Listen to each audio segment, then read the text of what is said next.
శాతవాహన రాజ్య స్థాపకుడైన శ్రీముఖుడు వేయించిన నాణ్యాలు, కరెక్ట్ బిట్టి ఇక్కడ వచ్చింది. శాతవాహన స్థాపకుడైన శ్రీముఖుడు వేయించిన నాణ్యాలు ఈ క్రింది ఎక్కడ లభించాయి అన్నాడు.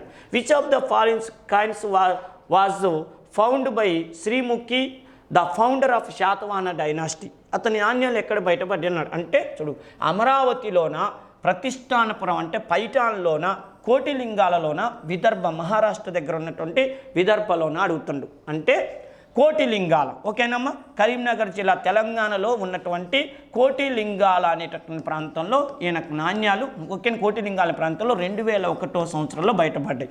ఆర్కియాలజీ డిపార్ట్మెంట్ వాళ్ళు ఏదో పని మీద కోటిలింగాల దగ్గర పరిశోధన చేస్తున్నప్పుడు ఈ 8 వెండి నాణ్యాలు ఈయన బయటపడ్డాయి.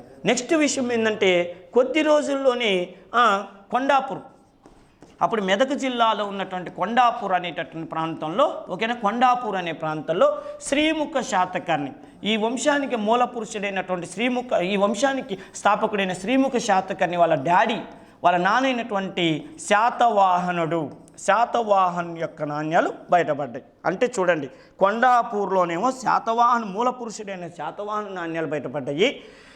తర్వాత కోటిలింగాలలోనేమో శ్రీముఖ శాతకర్ణి బయటపడ్డాయి. ఇప్పుడు ఈ ప్రశ్న వేరే కోణంలో కూడా గుర్తుపెట్టుకోండి మీరు.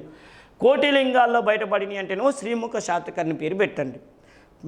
మెదక్ జిల్లా కొండాపూర్లో బయటపడ్డాయి అంటేనేమో శాతవాహన నాణ్యాలు బయటపడ్డాయి. ఓకేనమ్మా, ఇది దీనికి సంబంధించినటువంటి విషయం.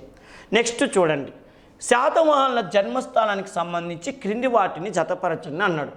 Match the following regarding the birth places of the Satavahanas. Satavahana యొక్క బర్త్ ప్లేస్ గురించి చరిత్రకారులు భిన్న అభిప్రాయాలు వ్యక్తం చేస్తారు. వీళ్ళు ఆంధ్ర వాళ్ళని, కర్ణాటక వాళ్ళని, విదర్భ ప్రాంతం వాళ్ళని, తెలంగాణ ప్రాంతం అని ఇలా రకరకాల అభిప్రాయాలు వ్యక్తం చేస్తారు. ఎందుకంటే శాతవాహనుల మీద జరిగినంత పరిశోధన సౌత్ ఇండియాలో ఎవరి మీద జరగలేదు. ఎందుకంటే దక్షిణ భారతదేశ చరిత్రను లిఖితపూర్వకంగా రాయటం పెట్టింది మన శాతవాహనులతోనే. కాబట్టి సౌత్ ఇండియాలో అత్యధిక భాగం అంటే తమిళనాడులో కేరళ ప్రాంతం తప్పితే మిగతా అంతా శాతవాహనులు పరిపాలన చేశారు. కాబట్టి వీళ్ళ మీద ఎక్కువగా పరిశోధనలు జరిగినాయి. మరి వాళ్ళు ఎక్కడి వాళ్ళు అనేది, కొంతమంది వాళ్ళు మా వాళ్ళని, కొంతమంది కాదు ఫలానా వాళ్ళు అని చెప్పి రకరకాల భిన్నాభిప్రాయాలు వ్యక్తం చేశారు. మరి ఏందనేది చూస్తే చూడండి, ప్రతిష్టానపురం అంటే మహారాష్ట్ర ప్రాంతంలోని ప్రతిష్టానపురం అని ఒక ఆయన అన్నాడు. విదర్భ ప్రాంతం అని కొంతమంది చెప్పారు, కన్నడ ప్రాంతం అని కొంతమంది చెప్పారు, కాదు ఆంధ్ర ప్రాంతం అని కొంతమంది చెప్పారు, లేదు తెలంగాణ ప్రాంతం అని కొంతమంది చెప్పారు. ఓకేనా, వీళ్ళు ప్రతిష్టానపురానికి చెందిన వాళ్ళు, విదర్భ ప్రాంతానికి చెందిన వాళ్ళు, కన్నడ ప్రాంతానికి చెందిన వాళ్ళు, ఆంధ్ర ప్రాంతానికి చెందిన వాళ్ళు, తెలంగాణ ప్రాంతానికి చెందిన వాళ్ళు అన్నారు. మరి ఏందని చూస్తే చూడండి, వీరు ప్రతిష్టానపురం మహారాష్ట్రకు చెందిన వాళ్ళని చెప్పింది ఎవరంటే ఇక్కడ ఆన్సర్లు ఏమి ఇచ్చాడు, పిటి శ్రీనివాస్ అయ్యంగారు, మిరాషి గారు, సుక్తంకరు, తర్వాత Venkatrao, Bhandarkar, Smith, Burgess, Barnett అనేటువంటి వాళ్ళు. Next PV Parabrahmasastri, Rajareddy, Narasaiah, BN Sastri అన్నారు. ఇక్కడ ఉన్నటువంటి వాటిలో గుర్తుపెట్టుకోవాల్సిన విషయం ఏంటంటే ప్రతిష్టానపురం అని చెప్పింది ఎవరంటే ఏ శ్రీనివాస అయ్యంగారు. నెక్స్ట్ విదర్భ అని చెప్పింది ఎవరంటే బి, అన్ని వరుసగొత్తనేగా. విదర్భ అంటే మిరాసి అనేటటువంటి వ్యక్తి. వీళ్ళు విదర్భ మహారాష్ట్ర దగ్గర విదర్భ ప్రాంతానికి చెందిన వాళ్ళు. వీరు కర్ణాటక ప్రాంతం అని చెప్పింది ఎవరంటే సుక్తంకర్ అనే వ్యక్తి చెప్పాడు. నెక్స్ట్ వీళ్ళు ఆంధ్ర అని ప్రాంతం చెప్పింది ఎవరంటే గుత్తి వెంకట్రావు, బండార్కర్, బాగా గుర్తుపెట్టుకోండి, బండార్కర్ చెప్పిండు.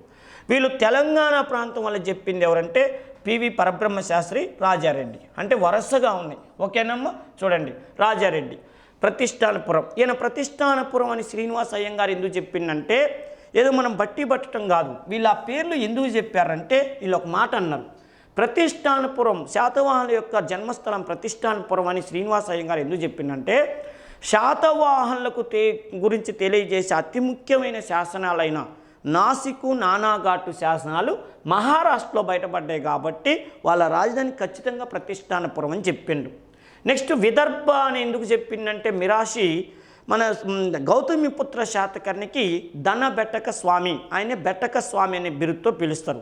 ఆయన విదర్భ దగ్గర బెట్టక అనేటటువంటి నగరాన్ని నిర్మించాడు కాబట్టి, ధనబెట్టక అనే నగరాన్ని నిర్మించాడు కాబట్టి ఆయన జన్మస్థానం అదే అని చెప్పిండు. నెక్స్ట్ కన్నడ ప్రాంతం సుక్తంకర్ ఏమని చెప్పిండు, ఖచ్చితంగా శాతవాహనులు కర్ణాటక ప్రాంతం వాళ్ళే అని సుక్తంకర్ను నొక్కి మరీ ఎందుకు చెప్పిండంటే ఈ శాతవాహన రాజ్యానికి చివరి చక్రవర్తి అయినటువంటి మూడో పులమావి బళ్ళారి తన క్యాపిటల్ సిటీని బళ్ళారికి మార్చుకొని అక్కడ మేకధుని ఒక శాసనం ఇప్పించాడు. ఈయన ఏమంటాడు సుప్తంకరు, వీళ్ళు ఎన్ని ఏరియాలకు వెళ్ళి పరిపాలన చేసినా ఫైనల్కి వచ్చేసరికల్లా కర్ణాటకలో బళ్ళారి ప్రాంతానికి వచ్చారు. బళ్ళారిలో పరిపాలన చేసిన తర్వాత వీళ్ళ రాజ్యం కొలాప్స్ అయింది. అందుకని మూడో పుల్లమావి ఏం చేసిందంటే లాస్ట్కి వచ్చేసరికల్లా తమ సొంత ప్రాంతానికి వచ్చి పరిపాలన చేశాడు. ఇప్పుడు మన గవర్నమెంట్ జాబ్ వచ్చిందనుకోండి, రాష్ట్రంలో ఎక్కడెక్కడికో ఉద్యోగాలకు వెళ్తాం, ఫైనల్కి వచ్చేసరికి ఎక్కడికి వెళ్తారు, సొంత ప్లేస్కి వస్తారు. ఈ సుప్తంకర్ ఏమంటాడంటే 30 మంది రాజులు ఎక్కడెక్కడ పరిపాలన చేసినా ఫైనల్కి వచ్చేసరికి మేకధోని ప్రాంతం దగ్గరకు వచ్చి శాసనం వేయించాడంటే ఖచ్చితంగా వీళ్ళది కర్ణాటక ప్రాంతం అని చెప్పింది సుప్తంకర్. ఆంధ్ర మనకు బండార్కర్ వీళ్ళు ఏమని చెప్పారంటే శాతవాహనులు ఏ ప్రాంతం వాళ్ళు ఎంతమంది అన్నా ఆంధ్ర శాతవాహనులని పిలువబడతారు కాబట్టి ఆంధ్ర అనే పేరుంది, కానీ కర్ణాటక శాతవాహనులు, తెలంగాణ శాతవాహనులు, మహారాష్ట్ర శాతవాహనులని వాళ్ళు అన్నారుగా. ఎవరైనా ఏమంటారు, ఆంధ్ర శాతవాళ్ళు అంటారు. అందుకని మా అభిప్రాయం ప్రకారం వీళ్ళు ఆంధ్ర వాళ్ళని చెప్పారు బండార్కర్ గుత్తి వెంకట్రావేలు. తెలంగాణ అని రాజారెడ్డి ఎందుకు అంటాడంటే మీరు 30 మంది చక్రవర్తులు పరిపాలన చేసిన వీళ్ళ కాయిన్స్, ఓకేనా, చూడండి వీళ్ళ కాయిన్స్ ఎక్కడ బయటపడ్డాయి అంటే కోటిలింగాల్లో బయటపడ్డాయి. అంటే కోటిలింగాల్లోని Srimukha Satakarni, founder of Satavahana dynasty అంటే శ్రీముఖ శాతకర్ణి అంటాం. అదేవిధంగా ఈయన నాణ్యాలు అక్కడ బయటపడ్డాయి అంటే ఖచ్చితంగా వీళ్ళ ప్రస్థానం ఇక్కడి నుంచే స్టార్ట్ చేశారు. అదేవిధంగా చూడు, ఈ వంశానికి మూల పురుషుడైన శాతవాహని నాణ్యాలు కూడా కొండాపూర్లో బయటపడ్డాయి అంటే ఖచ్చితంగా వీళ్ళు తెలంగాణ ప్రాంతం వాళ్ళు అయ్యి ఉండొచ్చు అని చెప్పి గుత్తి ఎవరైనా రాజారెడ్డి అనేటటువంటి వ్యక్తి చెప్పాడు. వీళ్ళు అంటానికి ఏదో ఒక ఆధారం ఉంది, ఇది మనం గుర్తుపెట్టుకోవాలి. రేపు ఎగ్జామ్లో ఇట్నే అడగడు, రాజారెడ్డి తెలంగాణ ప్రాంతం అని ఎందుకు చెప్పాడు, గుత్తి వెంకట్రావు ఆంధ్ర ప్రాంతం అని ఎందుకు చెప్పాడు, సుప్తంకర్ కర్ణాటకని ఎందుకు చెప్పాడంటే మీరు అవన్నీ గుర్తుపెట్టుకోవాలి. ఇప్పుడు నేను చెప్పినవి అన్ని ఓకేనా. సుప్తంకర్ అంటాడు వీళ్ళు కర్ణాటక అని చెప్పడానికి కారణం ఏంటంటే వీళ్ళు బళ్ళారిలో రాజధాని చేసుకొని మేకధుని శాసనాన్ని మూడో పుల్లమ్మ వేపించాడు కాబట్టి అదే వాళ్ళ జన్మస్థలం అని, నేటివ్ ప్లేస్ అని చెప్పాడు. ఓకేనా. నెక్స్ట్ చూడండి, శాతవాహన వర్ణంకి సంబంధించి క్రింది వాటిని జతపరచండి అన్నాడు. Correctly add the following in relation to the colour of the Satavahanas. Colour అంటే వాళ్ళ కులం ఏందని అర్థం, కలర్ అంటే రంగన్ కుమ్మకం, ఓకేనా. వర్ణం అంటే కులం, ఓకేనా. గౌతమి బాలాశ్రీ ఏవించిన నాసిక్ శాసనం ప్రకారం వాళ్ళు ఏ కులం వాళ్ళని చెప్తుంది. Welcome to Harshit institute. ఒక చిన్న నోటిఫికేషన్తో మీ ముందుకు రావడం అనేది జరిగిందండి. ఎవరైతే గ్రూప్ 2 ప్రిలిమ్స్ పాస్ అయ్యి మెయిన్స్కి సిద్ధపడుతున్నారో, మెయిన్స్ ప్రిపేర్ అవుతున్నారో వాళ్ళందరికీ కూడా ఒక గుడ్ న్యూస్ ఏంటంటే మన హర్షిత్ ఇన్స్టిట్యూట్లో ఆల్రెడీ 3rd బ్యాచ్ 3 బ్యాచెస్ దిగ్విజయంగా రన్ అవుతున్నాయి. 4th బ్యాచ్ అనేది స్టార్ట్ అయింది, ఈరోజే 4th బ్యాచ్ అనేది స్టార్ట్ అయింది. తప్పనిసరిగా మీలో ఎవరైనా సరే ప్రిలిమ్స్ క్రాక్ చేసి మెయిన్స్ కనుకున్నట్లయితే ప్రిపేర్ అవుతున్నట్లయితే మన హర్షిత్ ఇన్స్టిట్యూట్ని చూస్ చేసుకోండి. తద్వారా మీరు తప్పనిసరిగా జాబ్ కూడా సంపాదించడానికి అవకాశం అనేది ఉంటుంది. ఫస్ట్ పాయింట్, మనం ఏ విధమైన టైం టేబుల్ ఫాలో అవుతున్నామో మీకు ఎక్స్ప్లెయిన్ చేస్తాను. మార్నింగ్ 7 to 2 వరకు కూడా క్లాసెస్ ఉంటాయండి, రెగ్యులర్ క్లాసెస్ ఉంటాయి. 2 తర్వాత 2 to 3 1 అవర్ బ్రేక్ ఉంటుంది. 3 నుంచి స్టడీ అవర్స్ ఉంటాయి. మరలా 5 to 6 ఎగ్జామ్ ఉంటుంది, యూనిట్ వైజ్ ఎగ్జామ్ ఉంటుంది. అలాగే యూనిట్ వైజ్ ఎగ్జామ్ అయిపోయిన తర్వాత పేపర్ ఎక్స్ప్లెనేషన్ ఉంటుంది. అయిపోయిన తర్వాత నైట్ 10 o'clock వరకు స్టడీ అవర్స్ ఉంటాయండి. ఇటువంటి సిస్టమేటిక్ టైం టేబుల్ని ఆంధ్రప్రదేశ్లో ఉన్నటువంటి ఏ ఇన్స్టిట్యూట్ కూడా ఫాలో అవ్వట్లేదేమో అనిపిస్తుంది. కాబట్టి తప్పనిసరిగా మన ఇన్స్టిట్యూట్ని మీరు చూస్ చేసుకోండి. నెక్స్ట్ ఇక మనకి సిలబస్ విషయంగా వచ్చేటప్పటికి మీరు చేయవలసిన ప్రధానమైనటువంటి అంశం ఏంటంటే ఒక ఏపీఎస్టీని పక్కన పెట్టి మిగిలినటువంటి వాటిలో ఏపీఎస్టీ చదవండి, దానికి కరెంట్ యాడ్ చేయవలసినటువంటి అవసరం ఉండదు. కానీ అదేవిధంగా మనకు పాలిటీ కానీ, AP economy, Indian economy, science and technology వీటికి తప్పనిసరిగా కరెంటు యాడ్ చేయడానికి, that means current polity, current economy, current science and technology వీటిని గత 1 సంవత్సరం నుంచి జరుగుతున్న అంశాలన్నింటినీ కూడా క్రోడీకరించి చదివినట్లయితేనే మనం సక్సెస్ అవుతాము. ఈ విషయాలన్నీ కూడా మన స్టాఫ్, మనకున్నటువంటి ఫ్యాకల్టీ అందరూ కూడా అద్భుతంగా ఎక్స్ప్లెయిన్ చేయడం జరుగుతుంది. చాలా సిస్టమేటిక్గా రన్ చేస్తున్నాము ఇన్స్టిట్యూట్ని, చాలా సిస్టమేటిక్ క్లాసెస్ ఉన్నాయి మన దగ్గర. కాబట్టి మీరు ఈ 4th బ్యాచ్లో ఎవరైతే జాయిన్ అవ్వాలనుకుంటున్నారో తప్పనిసరిగా మన హర్షిత్ ఇన్స్టిట్యూట్ని చూస్ చేసుకోండి. Thank you very much, all the best. పురాణాల ప్రకారం వీళ్ళు ఏ కులానికి చెందిన వాళ్ళని, జైన మత గ్రంథాల ప్రకారం వీళ్ళు ఏ కులానికి చెందిన వాళ్ళని అర్థమైనా. చాలా ఇప్పుడు ఆ రోజుల్లో బ్రాహ్మణులు, క్షత్రియులు, వైశ్యులు, శూద్రులు అని 4 వర్ణాలు మనుధర్మ స్మృతి ప్రకారం ఉన్నాయి. మరి బ్రాహ్మణులు అనేటటువంటి వాళ్ళు పూజలు, వ్రతాలు, తర్వాత దేవాలయాల కార్యక్రమాలన్నీ చూసుకుంటారు. క్షత్రియుడు అనేవాడు పరిపాలన చేస్తాడు. నెక్స్ట్ విషయం ఏంటంటే వైశ్యుడు అనేవాడు వ్యవసాయం చేసుకుంటాడు. శూద్రులు అనేవాళ్ళు సేవ చేస్తుంటారు. మరి ఆ ప్రకారం చూస్తే ఈ శాతవాహనులు పరిపాలన చేస్తున్నారు. పరిపాలన చేస్తున్నారంటే మనుధర్మ శాస్త్రం ప్రకారం చూస్తే వాళ్ళు క్షత్రియులై ఉండాలిగా. కానీ చరిత్రకారులు ఏమంటారంటే వీళ్ళు బ్రాహ్మణులై ఉండొచ్చని అనుమానాలు వచ్చినాయి. అయితే ఈ అనుమానాల మీద పుట్టినయే కొన్ని అభిప్రాయాలు. వాటిల్లో ఎవరెవరు ఏం చెప్పారనేది ఇప్పుడు చూద్దాం. చూడండి, గౌతమి బాలశ్రీ నాసిక్ శాసనం ఏమని చెప్తుంది అని అంటే, చూడండి, వీళ్ళు బ్రాహ్మణ వర్గానికి చెందినవారని చెప్తుంది. వాళ్ళమ్మ గౌతమి బాలశ్రీ వేయించినటువంటి శాసనాలు ఏమని చెప్పిందంటే, ఇతడు బ్రాహ్మణ వర్ణానికి చెందినవాడని వర్ణించింది. ఎందుకు ఎలా వర్ణించిందంటే, ఏక బ్రాహ్మణ, మా గౌతమిపుత్ర శాతకర్ణికి ఏక బ్రాహ్మణ అనే బిరుదుంది. అంటే బ్రాహ్మణులందరినీ కూర్చోబెట్టి లెక్క పెట్టేటప్పుడంట ఫస్ట్ గౌతమిపుత్ర శాతకర్ణినే ఒకటి అని లెక్కేస్తారంట. అంటే బ్రాహ్మణులోనే గొప్పవాడు, అందుకని నా బిడ్డ బ్రాహ్మణుడు, ఏక బ్రాహ్మణుడు కాబట్టి మేము బ్రాహ్మణులం అని చెప్పింది వాళ్ళమ్మ వేయించినటువంటి నాసిక్ శాసనం ప్రకారం. నెక్స్ట్ చూడండి, జీపీఎస్కున్న క్షత్రియ దర్పమాన మర్దన అనేటువంటి బిరుదు ప్రకారం వాళ్ళు క్షత్రియులు కారని చెప్తుంది. అదెట్లా చెప్తుంది? క్షత్రియ దర్పమాన మర్దన అనే బిరుదుని బట్టి వీళ్ళు క్షత్రియులు కారని ఎలా చెప్తున్నారంటే, బిరుదు చూడండి, క్షత్రియ దర్పమాన మర్దన అంటే క్షత్రియుల యొక్క పొగరు అణిచివేసినటువంటి వాడ. మర్దన అంటే తొక్కిపడేసిన వాడని అర్థం. క్షత్రియుల పొగరు అణిచివేసిన వాడనే బిరుదు ఈయనకు ఉందంటే ఈయన క్షత్రియుడు కాదనిగా. ఎవడన్నా నిద్రముఖోడు క్షత్రియుడు అయ్యుండి నువ్వు ఆ క్షత్రియుల పొగను అణిచేసిన వాడని చెప్పుకుంటాడా? చెప్పుకోడు. ఒక కులం వాడు వేరే కులం వాడిని తిట్టినప్పుడు వాడి పొగను అణిచేసిన వాడా అని చెప్తారు. అంటే గౌతమిపుత్ర శాతకర్ణికి క్షత్రియ దర్పమాన మర్దన ఉందంటే వీళ్ళు క్షత్రియులు కాదని అర్థం. ఓకేనమ్మా? అది అంతేకాదు, క్షత్రియ కుల నిరవర శేఖర, క్షత్రియ కులం నిద్రపోతుంటే వాళ్ళ నిద్రలో కూడా భయపెట్టేటటువంటి వాడ అనే బిరుదులు ఉన్నాయి ఆయనకి. అది గుర్తుపెట్టుకోండి. ఓకేనా? క్షత్రియ కుల నిరవర శేఖర అంటే చూడు, క్షత్రియ కులం నిద్రపోతుంటే కూడా శేఖర, సింహంలాగా గర్జిస్తుంటావు అనే బిరుదు. నెక్స్ట్ చూడండి, పురాణాల ప్రకారం వీళ్ళు ఏంటంటే వీళ్ళు హీన జాతికి చెందినవారు.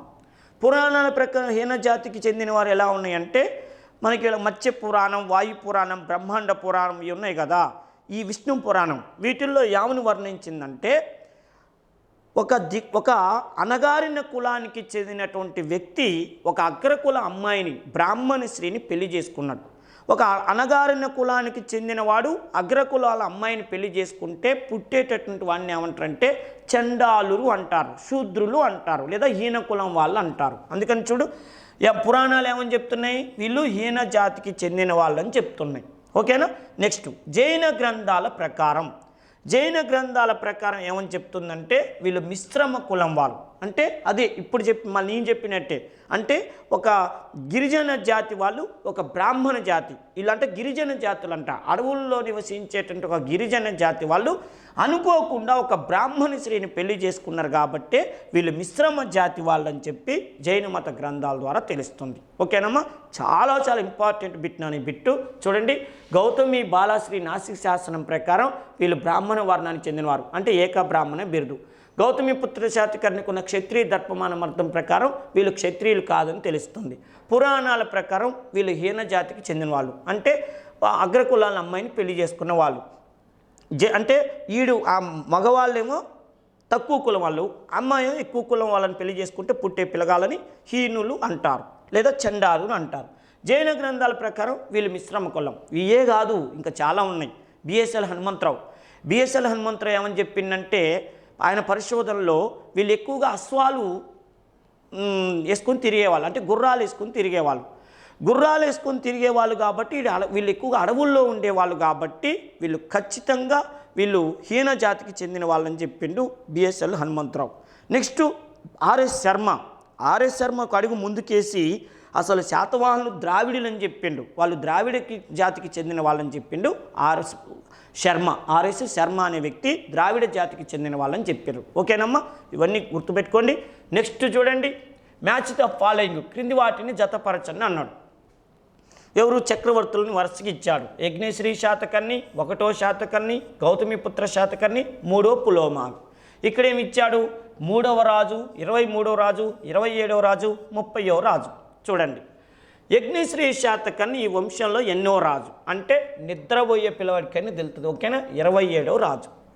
1వ శాతకర్ణి ఎన్నో వాడు అంటే 3వ రాజు. ఎందుకంటే శ్రీముఖ శాతకర్ణి, కనుహుడు 1వ శాతకర్ణి కదా. శ్రీముఖ శాతకర్ణి ఫస్టోడు, కనుహుడు కృష్ణుడు 2వ వాడు, 3వ వాడు 1వ శాతకర్ణి. గౌతమిపుత్ర శాతకర్ణి ఎన్నో వాడు అంటే 23వ వాడు. మలిశాతవాహనులో మొదటివాడు, మలిశాతవాహనులో మొదటివాడు. నెక్స్ట్ చూడు, 3వ పులోమావి. 3వ పులోమావి ఎన్నో వాడు? 30వ వాడు. లాస్ట్ రూలర్ ఏనేగా, అందుకని 30వ వాడు. ఓకేనా? యజ్ఞశ్రీ శాతకర్ణి 27వ వాడు, 1వ శాతకర్ణి 3వ వాడు. ఓకేనా? 3వ వాడు. గౌతమిపుత్ర శాతకర్ణి 23వ వాడు, 3వ పులోమావి 30వ వాడు. నెక్స్ట్, ఈ క్రింది నిర్మాణాలను నిర్మించిన వారితో జతపరచని అన్నాడు. Match the following structures of దూస్ who build them అన్నాడు. ఈ క్రింది వాళ్ళు ఎవరు ఈ కట్టడాలను నిర్మించారు అన్నాడు. 2వ శాతకర్ణి, యజ్ఞశ్రీ శాతకర్ణి, 2వ పులోమావి, విజయశ్రీ శాతకర్ణి. చూడండి, 2వ శాతకర్ణి ఇక్కడ వాటిలో ఏదైనా కట్టాడా అంటే 2వ శాతకర్ణి అమరావతి స్తూపం, విజయపురి పట్టణం, నాగార్జున కొండపై మహావిహారం, సాంచి స్తూపానికి దక్షిణ తోరణం. ఎక్సలెంట్. సాంచి స్తూపానికి దక్షిణ తోరణం నిర్మించింది ఈయనే, 2వ శాతకర్ణి. ఇంత గతంలో కూడా ఒక బిట్లో ఎక్స్ప్లెయిన్ చేశాను మీకు. యజ్ఞశ్రీ శాతకర్ణి ఈ క్రింది వాటిలో ఏదైనా నిర్మించిందా అంటే అమరావతి స్తూపం, విజయపురి పట్టణం, నాగార్జున కొండపై మహావిహారం. ఎక్సలెంట్. నాగార్జున కొండపై మహావిహారం ఎందుకో తెలుసా? యజ్ఞశ్రీ శాతకర్ణి అమరావతి అంటే ధాన్య కటకాన్ని రాజధానిగా చేసుకొని పరిపాలన చేస్తున్నప్పుడు మన ఆచార్య నాగార్జునుడు మహాయాన బౌద్ధ మతాన్ని ప్రచారం చేయడానికి ఆంధ్రదేశానికి వచ్చిన నాగార్జునుడు ఈయనకి ఫ్రెండ్ అయ్యాడు, స్నేహితుడయ్యాడు. అప్పుడు ఆయన కోసం ఈయన నాగార్జున కొండ వద్ద 1500 గదులతో పారావతి విహారం, పారావతి బౌద్ధ విహారాన్ని నిర్మించాడు. అందుకని చూడు, నాగార్జున కొండపై మహావిహారం, 1500 గదులు కాబట్టి మహావిహారం. నెక్స్ట్, విజయశ్రీ శాతకర్ణి అనగానే గుర్తుపెట్టవచ్చు. ఓకేనా? ఇక్కడ ఉంటుంది 2వ పులం, అందుకే యజ్ఞశ్రీ శాతకర్ణి నాగార్జున కొండపై మహావిహారం. నెక్స్ట్ బిట్టు చూడండి, 2వ పులోమావి ఏమైనా నిర్మించిందా? 2వ పులోమావి ఏం నిర్మించాడు? అమరావతి స్తూపం. అమరావతి స్తూపం అశోకుడి కాలంలో ప్రారంభమైందని చెప్తారు నిర్మాణం. 2వ పులోమావి కాలంలో పూర్తయింది. ఇవన్నీ వాసిష్ఠపుత్ర పులోమావి అంటారు, గౌతమిపుత్ర శాతకర్ణి పెద్ద కొడుకు. నెక్స్ట్ చూడండి, విజయశ్రీ శాతకర్ణి అంటే విజయపురి అనే పట్టణాన్ని ఈయన పేరు మీద నిర్మాణం అయింది. ఓకేనమ్మా? చూడండి, 2వ శాతకర్ణి అంటే సాంచి స్తూపానికి దక్షిణ తోరణం, యజ్ఞశ్రీ శాతకర్ణి నాగార్జున కొండపై మహావిహారం, 2వ పులోమావి, 2వ పులోమావి అంటే అమరావతి స్తూపం, విజయశ్రీ శాతకర్ణి విజయపురి పట్టణం. ఓకేనా? నెక్స్ట్ వన్, క్రింది రచనలను వాటి రచయితతో జతపరచని అన్నాడు. క్రింది రచనలను ఆ రచయితలతో జతపరచని అన్నాడు. Match the following works with their authors. రచయితలు ఎవరో చెప్పండి అన్నాడు. చూడండి, కథా సరిత్సాగరం, పంచతంత్రం, కావ్యమీమాంస, బృహత్కథ. ఓకేనా? కథా సరిత్సాగరం, పంచతంత్రం, కావ్యమీమాంస, బృహత్కథ. విష్ణు శర్మ, సోమదేవుడు, గుణాఢ్యుడు, రాజశేఖరుడు. అంటే చూడండి, కథా సరిత్సాగరాన్ని ఎవరు రచించారంటే సోమదేవసూరి రాశాడు. సోమదేవసూరి కథా సరిత్సాగరం. ఈ సోమదేవసూరి కుంతల శాతకర్ణి ఆస్థానంలో ఉండేవాడు. మరి ఒక పుస్తకం చెప్పేసుకుని వదిలేస్తే సరిపోద్దా? రేపు అట్నే అడుగుతాడా, ఇంకేమైనా డెప్త్గా అడుగుతాడంటే సోమదేవసూరి తాను రచించిన కథా సరిత్సాగరం అనే గ్రంథాన్ని సంస్కృతంలో రాశాడు. ఎందుకంటే కుంతల శాతకర్ణి కాలంలో అధికార భాష సంస్కృతం కాబట్టి సంస్కృతంలో రాశాడు. ఒకటి ఎగ్జామ్ పాయింట్ ఆఫ్ వ్యూ. రెండోది ఏంటంటే గుణాఢ్యుడు, శర్వవర్మ అనే 2 పండితులు కుంతల శాతకర్ణి ఆస్థానంలో ఉండేవాళ్ళు. కుంతల శాతకర్ణి సింహాసనం మీద కూర్చుంటే వాడొక వైపు ఈడొక వైపు కూర్చునేవాళ్ళు. వాళ్ళిద్దరికి అస్సలు పడదు, ఇద్దరు పిచ్చి తిట్టుకునేవాళ్ళు. వాళ్ళిద్దరి మధ్య జరిగిన గొడవలని గురించి సోమదేవసూరి రచించిన గ్రంథమే ఈ బృహత్కథా సరిత్సాగరం. ఓకే, రేపు ఎగ్జామ్లో ఈ గ్రంథాన్ని ఎవరు రాశారని అడగొచ్చు, అడగకపోవచ్చు. అది తెలుసుకోవడంతో పాటు ఇంకో విషయం మీకు తెలియాల్సింది ఏంటంటే ఈ క్రింది ఏ గ్రంథంలో గుణాఢ్యుడికి శర్వవర్మకి మధ్య జరిగిన గొడవల గురించి వర్ణించడం జరిగిందన్న అనొచ్చు. లేదా కథా సరిత్యాగం రచించిన సోమదేవసూరి ఎవరి ఆస్థాన కోర్టు పయటన అనొచ్చు. ఓకేనమ్మా. రెండోది పంచతంత్రం. పంచతంత్రానికి దీనికి అసలు సంబంధమే లేదు. శాతవాహన కాలంలో పంచతంత్రం రాయలేదు, అది గుప్తరాజుల కాలంలో పంచతంత్రాన్ని రాశారు. గుప్తుల కాలంలో మీరు ఆల్రెడీ ప్రిలిమ్స్లో గుప్తా సామ్రాజ్యం గురించి చదివారు కదా. గుప్త సామ్రాజ్యంలో ఉన్నటువంటి ఆ రోజుల్లో ఉన్నటువంటి విష్ణు శర్మ అనేవాడు పంచతంత్రం రాశాడు. సంస్కృతంలో రాయబడిన అద్భుతమైనటువంటి గ్రంథాల్లో, భారతదేశంలో గర్వించదగ్గ గ్రంథాలలో ఈ విష్ణు శర్మ రచించిన పంచతంత్రం అనేది ఒకటి. నెక్స్ట్ కావ్య మీమాంస. రాజశేఖరుడు అనే వ్యక్తి కావ్య మీమాంస అనే గ్రంథం రాశాడు. ఇది ఇప్పుడు కాదు, ఎప్పుడు రాజపుత్రుల కాలంలో రాయబడింది.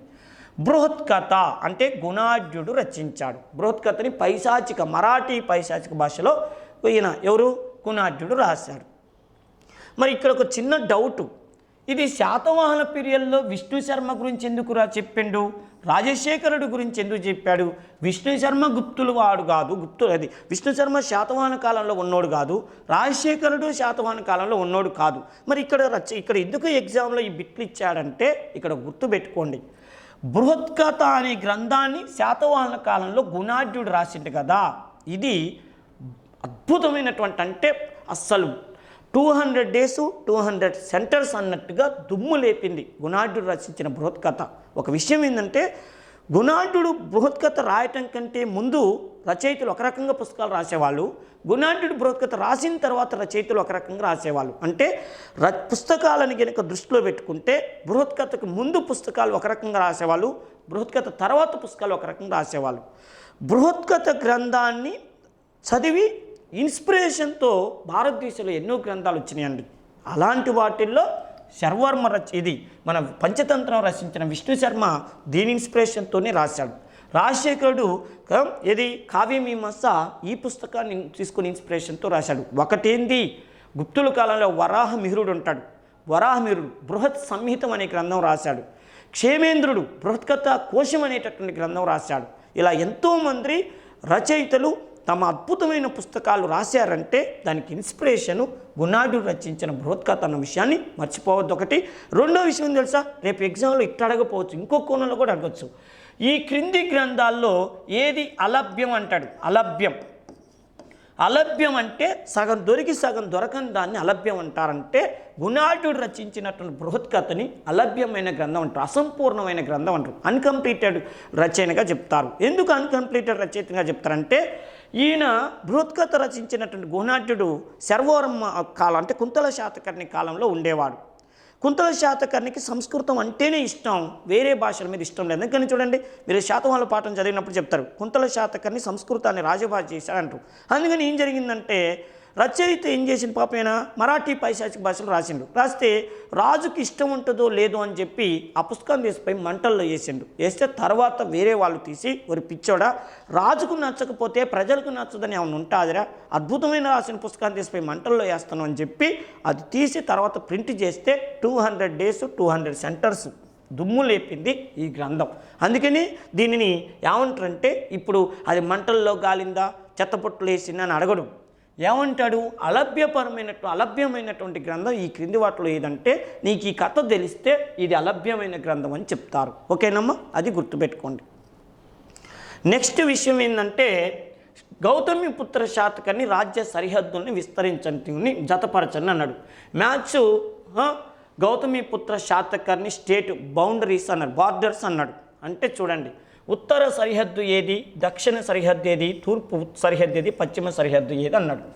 అంటే గుర్తుపెట్టుకోవాల్సిన విషయం ఏంటంటే చూడండి, ఈయన రాజ్య విస్తీర్ణం గౌతమిపుత్ర శాతకర్ణి శాతవాహన ప్రతిష్టని నలుదిశలకి వ్యాపింపజేశాడు.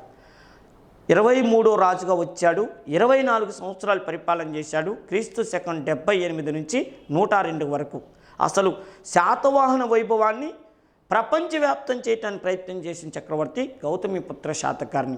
అంటే అందుకని చూడు, శాతవాహన వంశంలో తొలి శాతవాహనంలో గొప్పవాళ్ళు ఉన్నారు, మళ్ళీ శాతవాహనంలో గొప్పవాళ్ళు ఉన్నారు, మళ్ళీ మొత్తం శాతవాహన వంశంలోనే గొప్పవాడంటే గౌతమిపుత్ర శాతకర్ణి పేరు చెప్తారు. అందుకని ఆయన గురించి చూసినట్టయితే చూడండి, ఉత్తర సరిహద్దు ఏదన్నాడు అంటే ఇక్కడ ఆన్సర్లు ఏమిచ్చాడు, అరేబియా వైజయంతి, బంగాళాఖాతం కళింగ, పుష్కర్ రాజస్థాను, బనవాసి తమిళనాడు అన్నారు. అంటే చూడండి, అంటే ఈయన ఉత్తర సరిహద్దు అంటే ఇది ఉత్తర సరిహద్దులో ఈయనకి ఏదయ్యా అంటే మనకి చూడండి రాజస్థాన్లో ఉన్నటువంటి పుష్కర్ అనేటటువంటిది ఈయనకు ఉత్తర సరిహద్దు అవుతుంది. రాజస్థాన్లోని పుష్కర సరిహద్దు అనేటటువంటిది ఈయనకి సరిహద్దు అవుతుంది. నెక్స్ట్ చూడండి, నెక్స్ట్ దక్షిణ సరిహద్దు ఏదన్నాడు. దక్షిణ సరిహద్దు ఏదంటే తమిళనాడులో ఉన్నటువంటి బనవాసి అనేటటువంటిది ఈయనకి తమిళనాడులో ఉన్నటువంటి బనవాసి అనేటటువంటిది దక్షిణ సరిహద్దు. ఇది ఉత్తర సరిహద్దు, ఇది దక్షిణ సరిహద్దు. నెక్స్ట్ తూర్పు సరిహద్దు ఏదన్నాడు. తూర్పు సరిహద్దు అంటే బంగాళాఖాతం కళింగ. ఓకేనమ్మా, బంగాళాఖాతం కళింగ అనేటటువంటిది ఈయనకి తూర్పు సరిహద్దు అవుతుంది. మరి పశ్చిమ సరిహద్దు ఏదయ్యా అంటే ఇంకేమున్నది, వైజయంతి, అరేబియా మహాసముద్రం. ఓకేనమ్మా, ఇది అరేబియా మహాసముద్రం అనేటటువంటిది ఈయనకి సరిహద్దు అవుతుంది. చూడు, ఉత్తరాన పుష్కర్ రాజస్థాన్, దక్షిణాన తమిళనాడు బనవాసి, తర్వాత తూర్పును ఏదంటే కళింగ అనేటటువంటిది బంగాళాఖాతం కళింగ అనేటటువంటిది తూర్పు సరిహద్దు. పశ్చిమ సరిహద్దు అంటే అరేబియా సముద్రం అనేది గుర్తుపెట్టుకోండి. మ్యాప్ పాయింటింగ్ ద్వారా అయితే అద్భుతం. రాజస్థాన్, తమిళనాడు, కళింగ అంటే ఒరిస్సా, అరేబియా మహాసముద్రం అంటే గుజరాత్ సరిహద్దు. ఓకేనమ్మా, ఇది ఈయనకి సంబంధించినటువంటి సరిహద్దు ప్రాంతాలు. నెక్స్ట్, శాతవాహనుల కాలంలో సలహా ఇచ్చటానికి 4 ప్రధానమంత్రులు ఉండేవారు. వారికి సంబంధించి క్రింది వాటిని పరిశీలించి జతపరచని అన్నాడు. During the time of Satavahanas there were 4 prime ministers to advise the king, consider and match the following with respect to them అన్నాడు. అంటే శాతవాహనుల కాలంలో రాజుకు సలహాలు ఇచ్చడానికి 4 ప్రధానమంత్రులు ఉండే వాళ్ళని క్రింది పరిశీలించి ఏమేం పోస్టులో ఉండేవాళ్ళని అడుగుతాడు. విశ్వసామాత్య, రాజామాత్య, మహా అమాత్య, మహా తలవర. చూడండి, విశ్వసామాత్య, రాజామాత్య, మహా అమాత్య, మహా తలవర. చూడండి, ప్రధాన సైన్యాధిపతి, ఆర్థిక మంత్రి, రాజు ఆదేశాలు అమలుపరిచేవాడు, రాజు ఆంతరిక సలహాదారుడు ప్రధానమంత్రి అంటాడు. విశ్వసామాత్య అంటే బండ గుర్తు పెట్టుకున్నానా, రాజుకు అత్యంత ప్రియమైన వాడు. అంటే రాజు తన పర్సనల్ విషయాలు కూడా ప్రధానమంత్రికి చెప్పుకునేవాడిని విశ్వసామాత్య అంటారు. అంటే ఇక్కడ డి, రాజు ఆంతరిక సలహాదారుడు ప్రధానమంత్రి అని గుర్తుపెట్టుకోండి. రాజామాత్య అంటే రాజు ఏదైనా ఆదేశం ఇస్తే అమలు చేసేవాడు, రాజు ఆజ్ఞలను అమలు చేసేవాడిని రాజామాత్య అంటారు. ఎవరయ్యా అంటే సి, ఇగో రాజు ఆదేశాలను అమలు చేసేవాడు, పన్నులు వేయండి అంటే వేసేవాడు, వద్దంటే తీసేసేవాడు. మహా అమాత్య, మహా అమాత్య అంటే ఆర్థిక మంత్రిని మహా అమాత్య, కోశాధికారి. ఇంకెవరున్నారు, మహా తలవర అంటే మహా అంటే తల, రాజు యొక్క తలని కాపాడేవాడు అంటే భద్రతా అధికారి. ఇక్కడ ఎవరు భద్రతాధికారి, సైన్యాధికారి. ఓకేనా, ఆయన్నే సేనాపతి అనే పేరుతో కూడా పిలుస్తారు. విశ్వసామాత్య రాజు ఆంతరికంగా ప్రధానమంత్రి, రాజామాత్య రాజు ఆదేశాలు అమలు చేసేవాడు, మహా అమాత్య ఆర్థిక మంత్రి, మహా తలవర సైన్యాధిపతి. ఖచ్చితంగా అడిగే బిట్టండి ఇది. ఓకేనా. నెక్స్ట్, క్రింది వాటిల్లో గౌతమిపుత్ర శాతకర్ణి బిరుదులను గుర్తించని అన్నాడు. Identify the titles of Gautamiputra Satakarni among the following అన్నాడు. అంటే చూడండి, క్షత్రియ దర్పమాన మర్దన, ఏక బ్రాహ్మణ, వర్ణ సంకర్ణ నిరోధక, త్రిసముద్ర తోయపీత వాహన, ఆగమ నిలయ, బెనాటక స్వామి అని అడుగుతున్నాడు.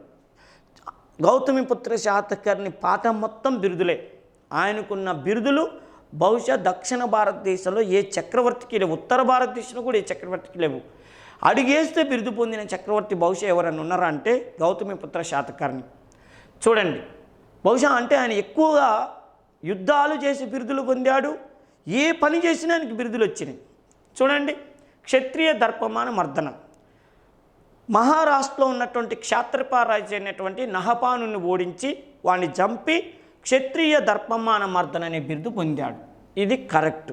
నెక్స్ట్, ఏక బ్రాహ్మణ, ఏ బ్రాహ్మణుడితో కూడా జీవితంలో శత్రుత్వం పెట్టుకోలేదు, బ్రాహ్మణులు ఏది అడిగితే అది ఇచ్చిండు. బ్రాహ్మణులు అందరూ వరుసకు కూర్చుంటే లెక్క పెట్టేటప్పుడు, అయ్యా నువ్వు వయసులో చిన్నవాడివా పెద్దవాడివా కాదు, బ్రాహ్మణులో నువ్వు ఒక ఆణిముత్యం లాంటి వాడు, అందుకని నీతోనే మొదలు పెడతాను అని చెప్పి ప్రతి బ్రాహ్మణుడు ఎక్కువగా ఈయన్ని ప్రేమించేవాళ్ళు. అందుకని ఈయనకి ఏక బ్రాహ్మణ అనే బిరుదు వచ్చింది. వర్ణ సంకరణ నిరోధక, ఒక కులం వాడు వేరే కులం వాళ్ళని పెళ్లి చేసుకుంటే తోలు తీస్తానని చెప్పి ఏ కులం వల్ల ఆ కులం వాళ్ళనే పెళ్లి చేసుకోవాలని చెప్పి వర్ణ సంకరణం జరగకుండా చూసిన చక్రవర్తి కాబట్టి ఇతన్ని వర్ణ సంకరణ నిరోధక అంటారు. త్రిసముద్ర తోయ పీత వాహన, 3 సముద్రాలు, ఓకేనా, 3 సముద్రాలు అంటే బంగాళాఖాతం, హిందూ మహాసముద్రం, అరేబియా మహాసముద్రం, ఈ 3 ఏరియాల మీదకి యుద్ధానికి వెళ్ళి 3 ఏరియాలను, ఈ ఏరియాని ఈ ఏరియాని ఈ ఏరియాని అర్థమైనా ఏరియాని ఓడించాడు. రాజులను ఓడించి రాజ్యాన్ని ఆక్రమించి తన గుర్రం చేత, తన గుర్రాల చేత, ఓకే, 3 సముద్రాల నీళ్లు దాపించిండు. అంటే నీళ్లు దాపించడానికి బాలే, ఆ రాజ్యాలను ఓడించి రాజ్యాన్ని ఆక్రమించాడు కాబట్టి ఇవన్నీ అంటే తన గుర్రాల చేత 3 సముద్రాల నీళ్లు తాపిచ్చాడు కాబట్టి త్రిసముద్ర తోయ పీత వాహన అంటారు. అర్థమైందా? అంటే ఆ రోజుల్లో ఒక రాజు తన జీవితం మొత్తం కష్టపడితే తన రాజ్యంలో కొంత భాగాన్ని ఏదో ఒకవైపు ఆక్రమించుకునేవాళ్ళు. అలాంటిది మనోడు బహుశా ప్రతిరోజు యుద్ధాలు చేసిండో ఏమో, అందుకని అటు ప్రాంతాన్ని ఆక్రమించాడు, ఇటు ప్రాంతాన్ని ఆక్రమించి ఇటు ప్రాంతాన్ని ఆక్రమించాడు. అందుకని ఇతన్ని త్రిసముద్ర తోయ పీత వాహన, 3 సముద్రాల చేత నీళ్లు 3 సముద్రాలలోని నీళ్ళని తన గుర్రాల చేత తాపించినటువంటి చక్రవర్తి కాబట్టి త్రిసముద్ర పీత వాహన అంటారు. ఆగమ నిలయ, ఆగమ నిలయ అంటే సంస్కృత భాషను బాగా అభివృద్ధి చేశాడు. అలానే సంస్కృతాన్ని రాజభాష చేయలేదమ్మా, గుర్తుపెట్టుకోండి. ప్రాకృతమే రాజభాష, కానీ సంస్కృతాన్ని రాజభాష చేశాడు కాబట్టి ఆగమ నిలయ అంటారు. సంస్కృతాన్ని రాజభాష చేయకపోయినా ఆదరించాడు కాబట్టి ఆగమ నిలయ అన్నారు. బెనగటక స్వామి, ఈయన మహారాష్ట్రలో బెనగటక అనే ఒక నగరాన్ని నిర్మించాడని చెప్తారు. అందుకని ఇతనికి బెనగటక స్వామి అనే బిరుదుని అంటారు. ఇగో ఇన్ని బిరుదులు ఉన్నాయి గౌతమిపుత్ర శాతకర్ణికి. మీకు ఇక్కడ గుర్తుపెట్టుకున్నానా, ఆ బిరుదులు ఉన్నాయని మాత్రమే చెప్పట్లే, ఆ బిరుదులు ఎలా వచ్చినాయి అనేది కూడా చెప్తున్నాము. అంటే బాగా గుర్తుపెట్టుకోండి. ఈ మధ్యకాలంలో ఈ రెడీమేడ్ మెటీరియల్లలో ఓ చక్రవర్తికి ఏ బిరుదులు ఉన్నాయంటే వరుసగా డజన్ల కొద్ది బిరుదులు, కాపీ టు పేస్ట్ అని చెప్పి అన్ని బిరుదులు రాస్తారు. అట్లా కాదు, ఏ బిరుదు ఎందుకు వచ్చిందనేది కూడా చెప్పటంలో మనం ప్రత్యేకంగా గుర్తుపెట్టుకోవాలి. అందువల్ల ఎందుకంటే ఏ టైపులో ప్రశ్న అడిగినా కూడా ఆన్సర్ చెప్పగలిగే స్థాయిలో మనం ఉండాలి. ఓకేనా? ఈ బిరుదు ఎందుకు వచ్చిందంటే అది చెప్పగలగాలి. ఓకేనా? క్షత్రియ దర్పమాన మర్దన, నహపానుని ఓడించి ఏక బ్రాహ్మణ మతాన్ని ఆదరించి, బ్రాహ్మణులను ఆదరించి, వర్ణ సంకరణ నిరోధక, ఒక కులం నుంచి వేరే కులం వాళ్ళకి సంకరణ జరగకుండా చేశాడు కాబట్టి, తన గుర్రాల చేత 3 సముద్రాల నీళ్లు తాపిచ్చాడు కాబట్టి, ఆగమ నిలయ సంస్కృతాన్ని అభివృద్ధి చేశాడు కాబట్టి, బెనగటక అనే స్వామిని, బెనగటక అనే నగరాన్ని నిర్మించాడు కాబట్టి అంటారు. ఓకేనమ్మా? నెక్స్ట్ విషయం ఏంటంటే మత్స్య పురాణం ప్రకారం శాతవాహనులు ఏ సంవత్సరాల మధ్య పరిపాలించారు? అకార్డింగ్ టు ద మత్స్య పురాణ, the Satavahanas ruled between which years అంటే చూడండి, బీసీ 371 నుంచి క్రీస్తకం 164, క్రీస్తుపూర్వం 371 నుంచి క్రీస్తకం 174, క్రీస్తుపూర్వం 271 నుంచి క్రీస్తకం 174, క్రీస్తుపూర్వం 271 నుంచి 167 అన్నాడు. అంటే ఇది కరెక్టు. 271 నుంచి 174 మధ్యకాలంలో మత్స్య పురాణం ప్రకారం వీళ్ళు 450 సంవత్సరాల పాటు 30 మంది చక్రవర్తులు పరిపాలన చేశారని చెప్పి మత్స్య పురాణం ద్వారా తెలుస్తుంది. ఇక్కడ ఎగ్జామ్ పాయింట్ ఆఫ్లో బాగా గుర్తుంచుకున్నమ్మా, ఈ శాతవాహన డైనాసిటీ గురించి విష్ణు పురాణం, వాయు పురాణం, బ్రహ్మాండ పురాణం, మత్స్య పురాణం లాంటివి వీళ్ళ గురించి సమగ్ర సమాచారాన్ని అందిస్తుంటే, మళ్ళీ ఆ పురాణాల్లో కూడా ఎక్కువ సమాచారం అందిస్తున్న పురాణం ఏదంటే మత్స్య పురాణం. మత్స్య పురాణంలో 30 మంది చక్రవర్తులు 450 సంవత్సరాల పైన పరిపాలన చేశారని ఉంది. ఇంకో విషయం ఏంటంటే ఈ మత్స్య పురాణంలో మన 1వ శాతకర్ణి గురించి ప్రత్యేకంగా ప్రస్తావిస్తూ అతనికి మహాకర్ణి లేదా మల్లకర్ణి అనేటటువంటి బిరుదు ఉందని చెప్తుంది మత్స్య పురాణం. మల్లకర్ణి లేదా మహాకర్ణి, ఓకేనా? మహాకర్ణి అనేటటువంటి బిరుదు ఉందని చెప్తుంది ఒకటి. రెండో విషయం ఏంటంటే ఈ మత్స్య పురాణం అనేటటువంటిది ఎవరి కాలంలో సంకలనం చేశారని రేపు ఎగ్జామ్ అడుగుతాడు. సంకలనం చేశారంటే యజ్ఞశ్రీ శాతకర్ణి పాలనా కాలంలో మత్స్య పురాణాన్ని సంకలనం చేయటం జరిగింది. ఇది శాతవాహనులకు సంబంధించిన విషయం. మరో టాపిక్తో మరోసారి కలుసుకుందాం. ఓకేనమ్మా? ఫ్రెండ్స్, మా ఎంకరేజ్మెంట్ కోసం మన హర్షిత్ ఇన్స్టిట్యూట్ యూట్యూబ్ ఛానల్ని సబ్స్క్రైబ్ చేసుకోండి, లైక్ చేయండి, అలానే షేర్ చేయండి.